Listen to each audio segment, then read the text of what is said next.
Yo, what's going on, guys? Welcome back to the CASA Course. I am Nick Casanova, your teacher, your realtor, and today we're gonna talk about to buy or not to buy. That is the question.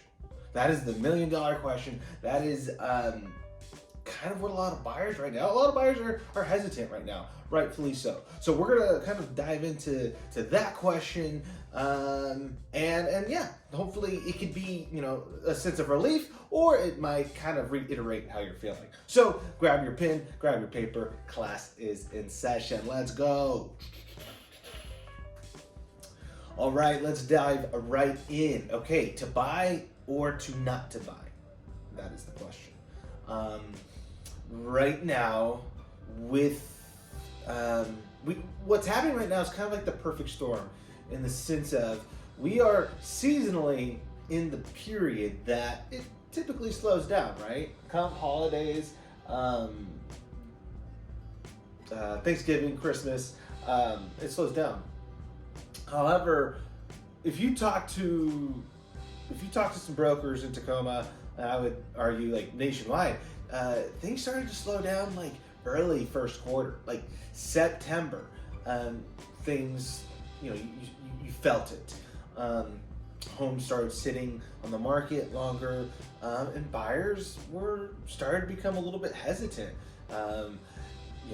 Frankly, the interest rate hike, no one was excited for it, rightfully so.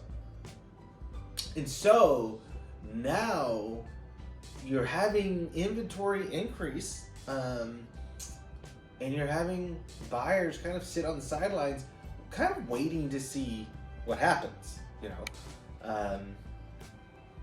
and I'm having this conversation a lot, like if I'm going to the grocery store or I go to the bar or whatever, I run into people and they're like, Nick, tell me about the real estate market. And one thing that keeps coming up is kind of a concern of mine.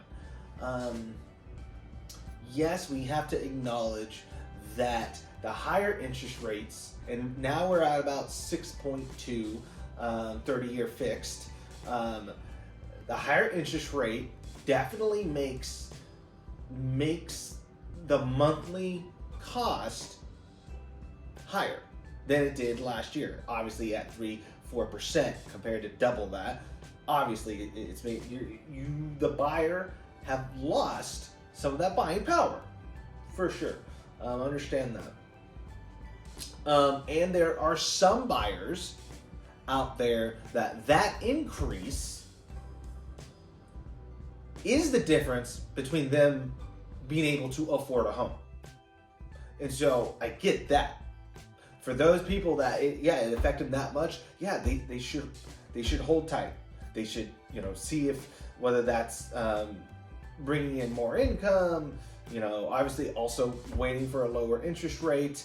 But I get why they're sitting on the sidelines. They're waiting, right? But then there's also those buyers, even with the higher interest rate, who can purchase a home right now. But they're waiting. They're waiting for the lower interest rate to capture the lower interest rate, right? And what I'm worried about is that those are the same buyers who couldn't get in to the market the last few years because of how competitive it was, because they didn't have extra cash in case of a low appraisal, because they didn't want to waive inspections, because they didn't want to pay 5%, 10% over list price. And so there's all these reasons why they couldn't purchase the last few years.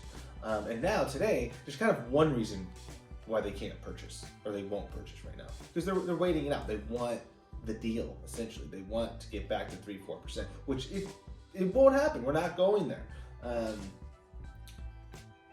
And so when you have to, you ask yourself, should I buy a home in this market? First of all, being skeptical today is a good thing. Question. Make sure you're asking all the questions to your realtor, to your lender. But also, don't not buy because you're reading the headlines and you're seeing what everyone else is doing, or you're listening to your parents because your parents are like, wait, buy low, sell high. That's just not the case. Purchase a home when you can afford it, when you have a secure job, and when you plan on living here for the next 5+ years. That's when you should purchase a home. Because I'm afraid for the people on the fence right now trying to wait out the interest rate game, trying to capture the lower interest rate. I'm worried that we get down to 5.5, 5.25, and things start getting competitive again, and all the things you didn't want to participate in the last few years, waiving inspections, paying absurd prices, all that crazy, we're going to get back to that. And I'm afraid you're not going to be able to compete. Like today you can look at a price tag on Zillow. Go to Zillow. You can look at the price tag and you can get the home for that price. Some would say, this is the healthiest market I've ever seen, frankly. That you can go buy a home for what it's listed for, if not less. You can get a roof repaired. You can get the seller to cover your closing costs. So when you ask yourself, should I buy or should I not buy? I guess you just have to make sure you have all the information in front of you. Maybe it's not a good time for you, which totally makes sense. But again, don't not buy because you're watching what everyone else is doing. And what I would also recommend is go talk to someone who's purchased a home in the last 3 months. See how their experience was. Because frankly, the people I've asked them, like, hey, what are your thoughts? How has it felt buying, recently? And it's like, yeah, they kind of got what they want, and they have to stomach the interest rate, but they also can get rate buy downs. You can get lower rates right now with the rate buy down and all of that. So there's options. I'm just worried you don't have the right information, or all the information, not the right information, all the information. And so, and what's funny? This is the last few years when we were in the chaos, when, I think the most offers I saw on a home was like 30 offers on a home. And I think the most over list price home I saw, I think it was Jenny Wetzel, of course. I think she listed something for like $499 and it sold for like $725, something crazy like that. Correct me if I'm wrong, Jenny. But we saw the craziness. So during the craziness, and everyone was literally assuming so much more risk, right? It's interesting to me that people were more than willing to jump in. When prices were going up, no one was skeptical. Like, obviously you had some people sitting on the sidelines being like, I don't want a part of this, but the market was booming. And you had to take on all of this risk.